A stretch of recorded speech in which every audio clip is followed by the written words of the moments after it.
Thank you, Sarah. Now, finally, I'd like to introduce our keynote speaker, Li-Jin Sheng, who's Deputy Director of the Global Innovation Network Division at Enterprise Singapore. Enterprise Singapore is the government agency championing enterprise development in Singapore.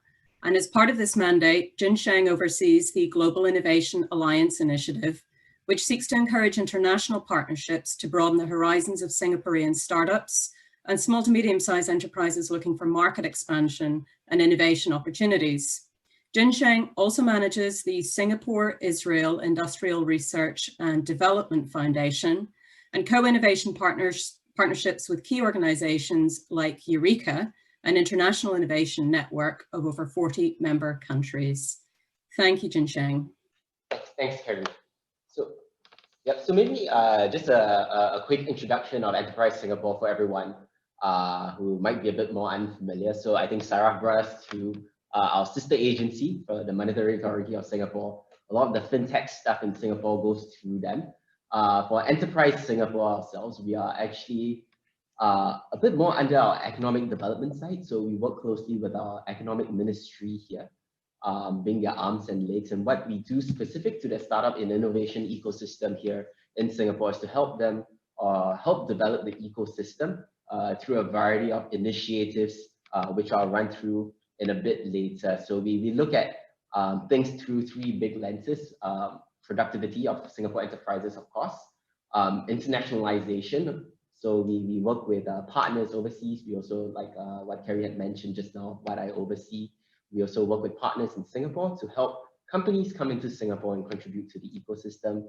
And last but not least, we look at this big umbrella everyone knows as innovation, but what exactly is innovation in itself? So to give a bit of a wider aspect on that, we look very closely at the startup ecosystem. We look very closely at the innovation ecosystem in terms of R&D and as well as commercialization of the R&D opportunities here in Singapore. So with that in mind, maybe I could just give a big context of where Singapore lies. We look very much closely at the enterprise development. So a bit more generic than what Sarah had mentioned on the fintech side. So ours is across all sectors, of course. I'll give an overview of how Southeast Asia is, how Singapore is relative to Southeast Asia, and of course I'll speak a bit more about the Singapore FinTech Festival and Switch itself. So this is Southeast Asia. So Singapore is within Southeast Asia. Of course, it's a big population size of about 640 million people across all the countries there. It's the third largest economy in the world. And I think we're seeing a very huge uptake of the number of internet users, which also relates to how much technology adoption there is in the region itself. So what we really want to say is there's a lot of opportunity within this region. It's really how we can work together with certain partners within this region and how to unlock it.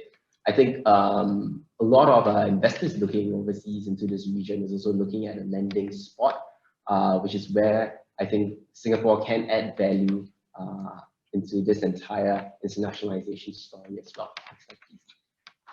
So to give a bit of context of Singapore within Southeast Asia and especially on our startup ecosystem. So we have about 4,000 technology startups in Singapore. So when we look at startups, we define startups as anything from somebody who has a e-commerce platform, all the way to somebody who has a restaurant, all the way to somebody who is looking to develop a product. But what we are really focused on are technology startups, which have some form of technology within their product in itself. So we won't be looking at things like restaurants and all. We do have colleagues looking at helping to develop this ecosystem in itself. So what we do is we do have about 4,000 technology startups in the market as of actually just last year. The number grows up and down because of churn and all, and I think everybody online understands this concept as well. So in 2018, there was about $10.5 billion worth of deals coming through Singapore. So this again relates to what Sarah shared just now, of Singapore being a financing hub. So in the early days, we relied a lot on the banks, a lot on the financial institutions, the hedge funds and all, to make Singapore into a financing hub.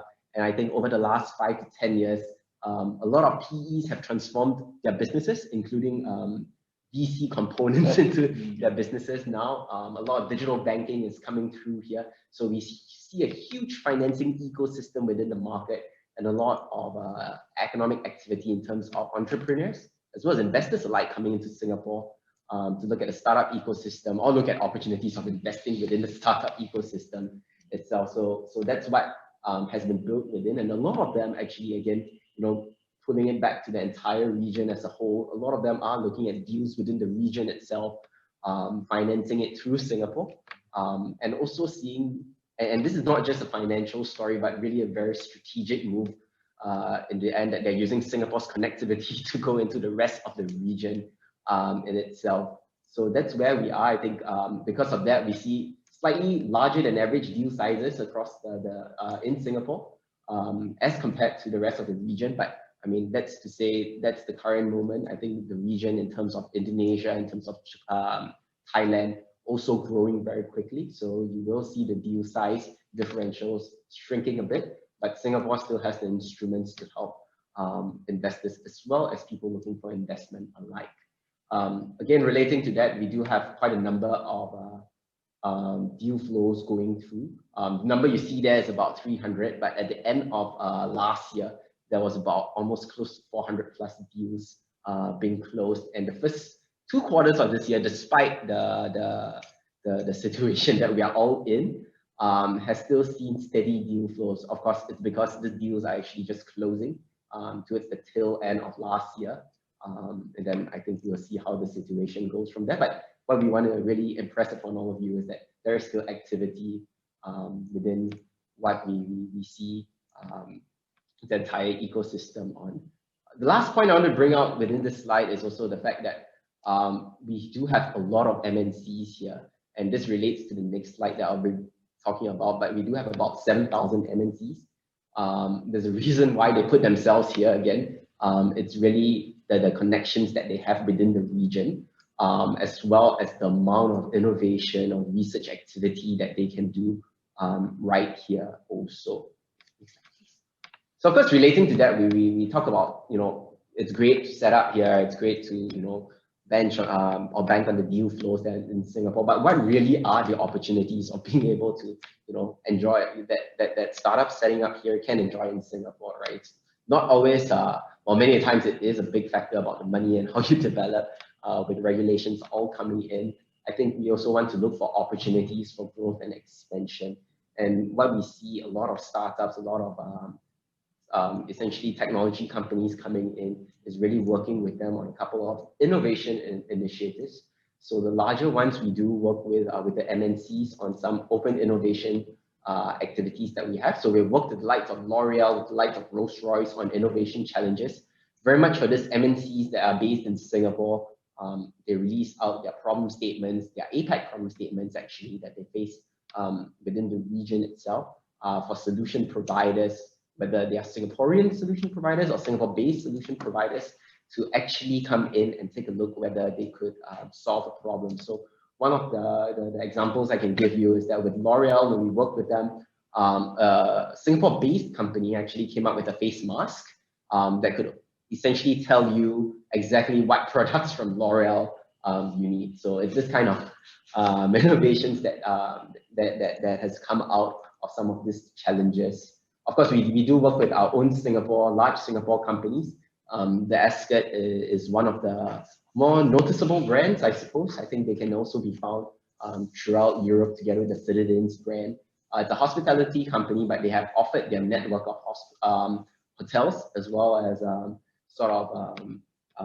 service departments across to see how we can test smart city type of solutions within their real estate. So that's where we work closely both with the private sector on developing opportunities for people who are based in Singapore, or actually at least come to Singapore to explore the market here. Again, for the wider region at hand. Of course, well, the government, like ourselves, very much like to encourage innovation. It's really quite anti of us to talk a lot about innovation but not do it. So what we have done is also the government has a whole slew of problem statements that we have across all our government bodies. For example, public housing unit called the Housing and Development Board, or even our industrial real estate developer called JTC, as you can see on the two logos on the slide there. We work quite closely with them to sort of develop their problem statements and then ask for solution providers from our overseas partnerships or even Singapore-based partnerships to see how we can solve these problem statements across. So that's where we are on the opportunities.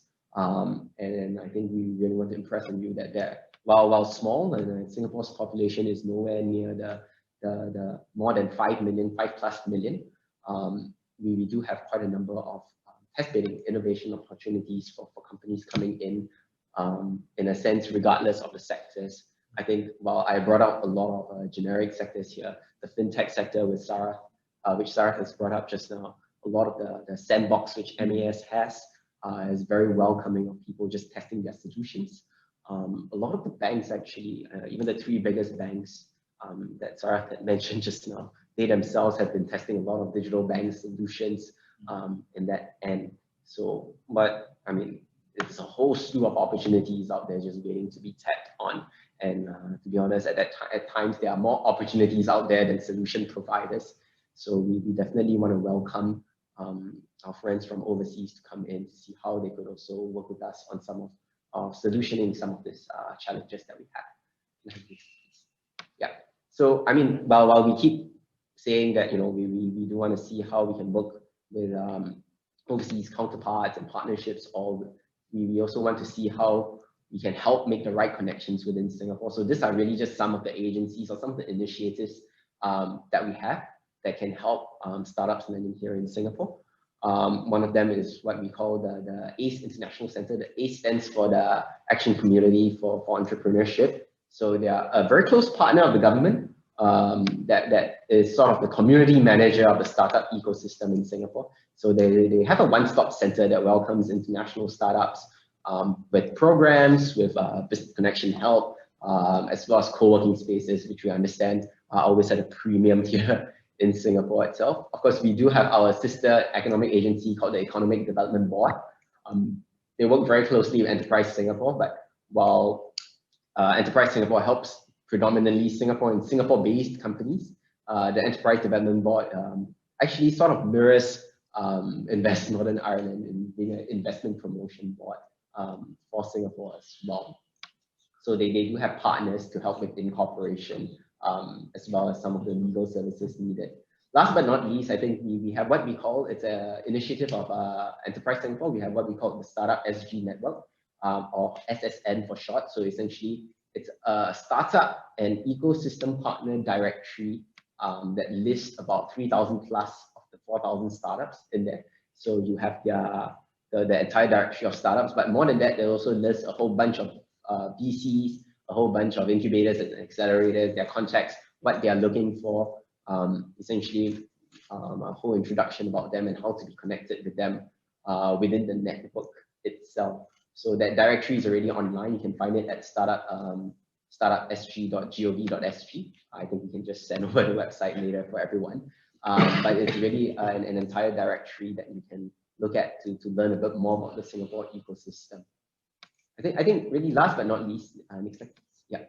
I think Sarah made mention of this just now, the SFF and Switch. What we want to share is really, while we can talk to you about the opportunities in Singapore, how when you come here, we can land on you.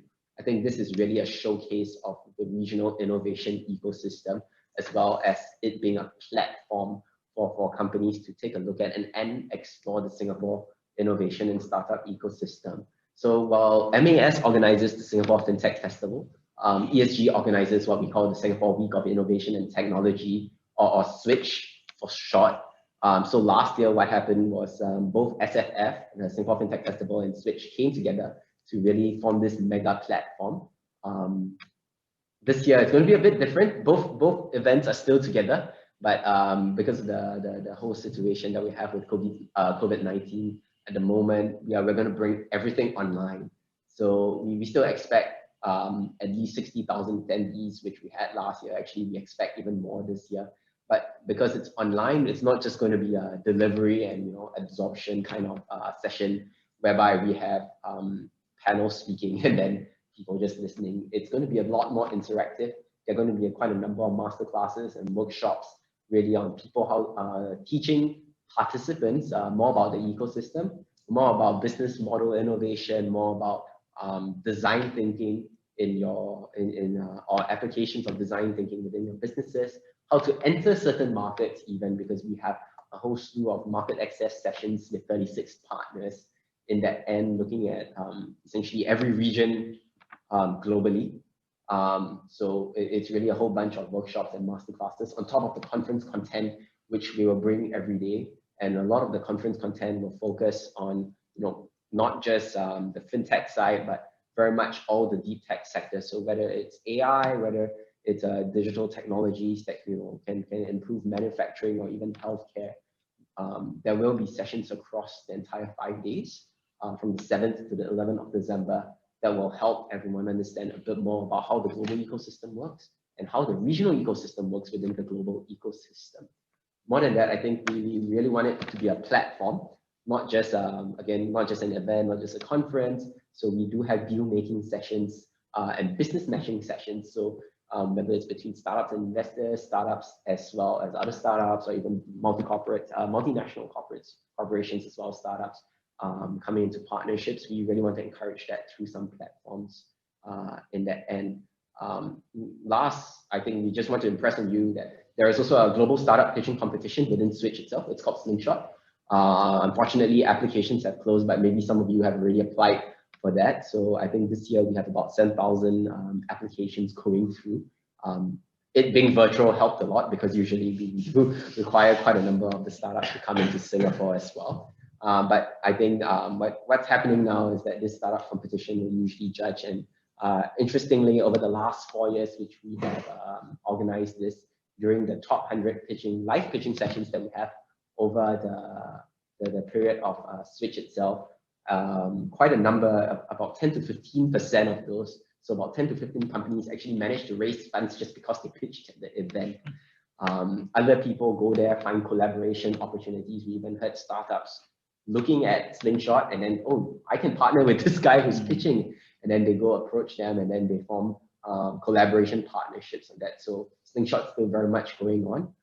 The top 100 will again still be will be pitching live from the 7th to the 9th of December actually, with the finals being on the 9th of December. So just something to note. I think please look at Slingshot as well in the bigger context of Switch, and it's a yearly competition. So again, welcome everyone to submit your applications. Applications actually open very early in the year. Because of the number of applications we received, the judging takes quite some time, I must admit. Opened early and closed early. Sorry, it closed actually in September. Usually it closes sometime in July. But because of, like every time we want to close, somebody asks us to, hey, please extend it for another 2 weeks or so. And then we had the hard deadline, and not the judges will not be very friendly to us, to say the least. But that's what we have. That's what we have for here. I think we'll be glad later throughout the panel, we'll be making reference to this, but wanted to just do a quick introduction of the Singapore startup and innovation ecosystem within the larger Singapore context and the larger Southeast Asian context here. So I hope that the attendees here have found it useful, and then feel free to ask us any questions later as well.